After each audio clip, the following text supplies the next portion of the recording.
Assalamualaikum warahmatullahi wabarakatuh.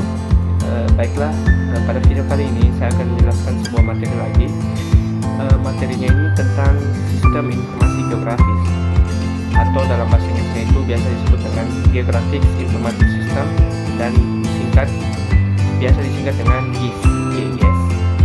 Nah, sistem informasi geografis ini berbeda dengan sistem informasi yang lainnya, itu kayak sistem informasi manajemen, sistem informasi akuntansi dan lain-lain. Sistem informasi ini berbeda. Sistem informasi geografis ini merupakan sistem komputer yang mempunyai kemampuan dalam membangun, mengelola, menampilkan, dan menyimpan sebuah informasi yang bereferensi geografis, seperti data identifikasi berdasarkan lokasi, ya, seperti contohnya itu peta. Nah, pada sistem informasi geografis ini saya ingin menyamakan persepsi saya dengan teman-teman semua dulu, bahwa bumi itu bukanlah bulan, bukanlah kota, bukanlah datar, bukanlah segitiga, dan lain-lain sebagainya. Kan banyak itu persepsi orang-orang tentang bagaimana bentuk sebenar dari bumi itu bagaimana. Ada yang bilang bulan, ada yang bilang kota, ada yang bilang segitiga, ada yang bilang datar, ada yang bilang dan lain sebagainya.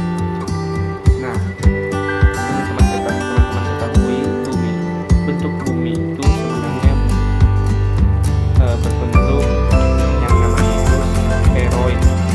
Spheroid itu dia sama berbentuk dengan bulat, tapi dia agak lebih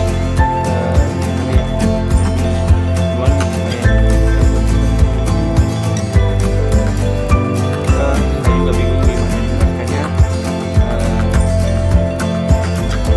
Untuk jelasnya teman-teman bisa lihat di sini, yaitu bentuknya seperti itu. Dia bulat tapi agak loncong, tengahnya itu agak melebar gitu. Nah, kemudian ini bumi kan berbentuk 3D, nyata 3D. Nah, ketika ingin mengubah dalam bentuk 3D ke dalam bentuk 2D atau 2D, 3D ke 2D, kita membutuhkan yang namanya metode proyeksi peta. Nah, proyeksi peta ini kita gunakan kalau kita ingin menggunakan, kan jika teman-teman tahu itu, mungkin teman-teman sudah tahu, sudah pernah lihat bagaimana ada bumi atlas yang globe itu yang bisa diputar-putar kayak bola itu. Nah, itu kan masih berbentuk 3D. Nah, jika kita ingin mengubahnya ke bentuk 2D, 2D, kita membutuhkan yang namanya metode proyeksi peta. Nah, proyeksi peta ini merupakan teknik yang digunakan untuk menggambarkan sebagian atau keseluruhan permukaan 3 dimensi yang secara kasaran berbentuk bola yang seperti saya bilang tadi ke dalam permukaan datar 2 dimensi dengan distorsi sedikit mungkin. Nah, menurut bidang proyeksinya itu sendiri terdapat 3 macam proyeksi. Yang pertama itu proyeksi azimuthal, kedua proyeksi kerucut, ketiga proyeksi silinder. Proyeksi azimuthal ini dia menggunakan bidang datar untuk menjadi sebagai bidang proyeksinya. Kemudian proyeksi kerucut itu dia menggunakan bidang kerucut sebagai bidang proyeksinya. Dan proyeksi silinder dia menggunakan bidang silinder untuk menjadi bidang proyeksinya. Nah, untuk contoh gambar dari proyeksi azimuthal itu bisa dilihat di sini. Ini merupakan contoh bidang proyeksi azimuthal. Dia menggunakan bidang datar untuk sebagai bidang proyeksinya. Contoh dia di sini contohnya itu dia mengambil bagian bawah dari bumi itu dia datar, jadi yang dia tampilkan itu hanya di bagian situ untuk dijadikan sebagai peta, untuk ditampilkan menjadi sebagai peta 2 dimensi. Dia hanya menampilkan bagian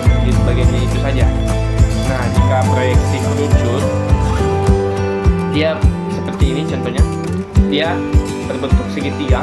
Jadi dia hanya mengambil itu, bisa teman-teman lihat, berbentuk segitiga. Dia tidak menampilkan bagian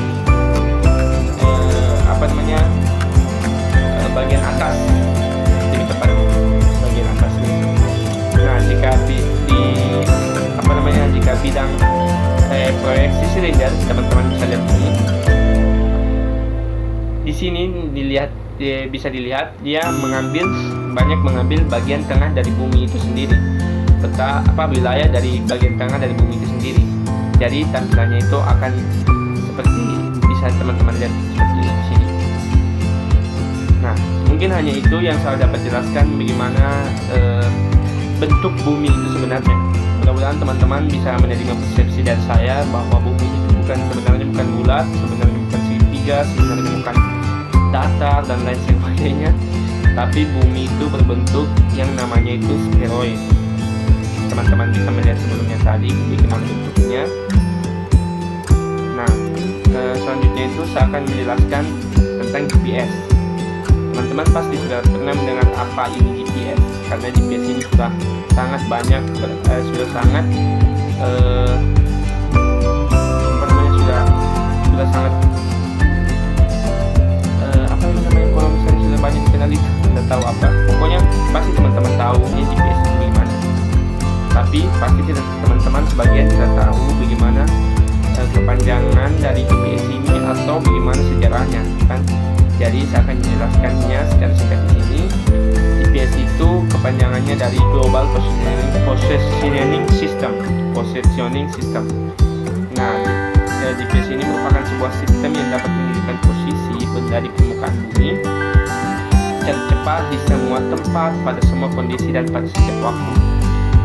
Nah, GPS ini merupakan perkembangan navigasi kuno yang perkembangannya itu sangat modern. Nah, GPS ini menggunakan 24 satelit yang berada pada ketinggian 12.000 mil TPL. Kemudian satelit ini berada pada dua lintasan orbit yang konstan, kecepatannya berkisar 7.000 mil saja. Satelit GPS ini pertama diluncurkan pada tahun 1978 dan pada tahun 1994 telah diluncurkan 24 satelitnya. Nah, GPS ini kan yang seperti saya bilang tadi merupakan sistem navigasi yang perkembangannya itu sangat modern. Sistem navigasi yang kuno yang dari zaman dulu itu merupakan dari penghuni gua yang memberikan tanda pada dinding gua pelaut pegangan pada posisi bintang. Jadi dia menurut posisi bintang masih zaman dulu ya, masih zaman gua dulu. Nah, kemudian ada yang ada yang namanya navigasi kompas. Nah, navigasi kompas ini dia memberikan hanya menurut arah dari utara. Jadi menurut utara aja, dia tidak kompasnya itu tidak berubah dari situ, cuma dari arah utara aja. Kemudian ada yang namanya navigasi sextant. Navigasi sextant ini memperkirakan sudut tinggi bintang, bulan, dan matahari di atas horizon. Nah, adapun juga komponen-komponen GPS yang dibutuhkan itu, yang pertama itu space segment 24 satelit, kemudian user segment, itu user segmentnya itu terdiri dari pesawat, kapal, mobil, HP, dan lain-lain sebagainya yang membutuhkan GPS. Kemudian satelit GPS ini didukung oleh 27 satelit dan yang berada dari tahun 1998. Kemudian pada ketinggian 20.200 km di atas permukaan bumi. Lalu setiap satelit ini membutuhkan 12 jam untuk memutari bumi. Ya, jadi setiap 27 satelit ini dia akan memutari bumi ini setiap membutuhkan waktu 12 jam untuk dia dapat memutari bumi secara keseluruhan. Nah, contohnya ini seperti ini. Di sini ini merupakan contoh dari bagaimana semua satelit itu berada dia berada di sekitar bumi. Nah, bagaimana prinsip GPS ini bekerja? Nah, prinsipnya ini adalah satelit GPS ini memberikan informasi kepada receiver GPS kita mengenai jarak dan posisi satelit, sehingga kita tahu bahwa kita berada pada suatu radius tertentu dari satelitnya itu.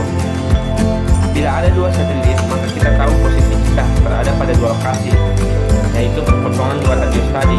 GPS receiver mampu menghitung tempat yang paling mungkin. Semakin banyak sinyal satelit ditangkap, maka semakin teliti satelit menghitung posisinya. Nah, pada akhirnya dari sistem GPS ini adalah alat penerima GPS yang menghitung semua data, melakukan korelasi dan menampilkan data pada posisi di layar display. Contoh di HP, jika kita ingin itu seperti Grab, itu menggunakan GPS semua itu.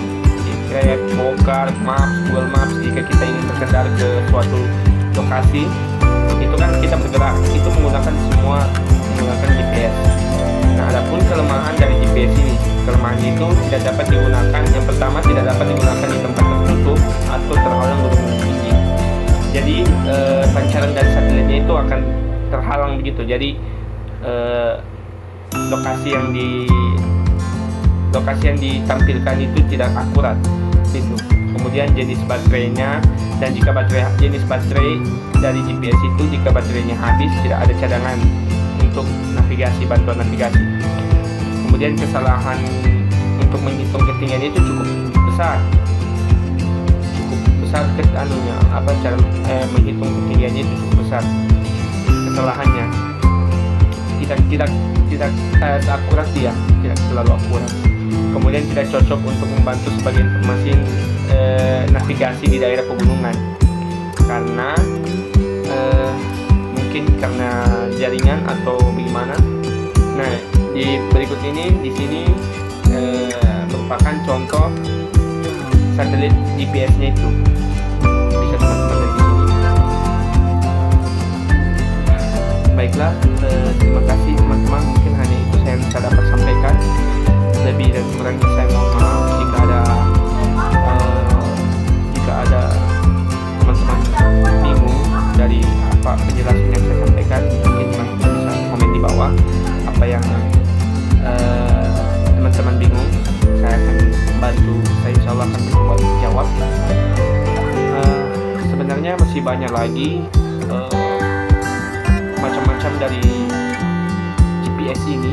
Contohnya mungkin, kemudian metode-metode GPS-nya itu yang cara penggunaan GPS-nya itu ada beberapa macam.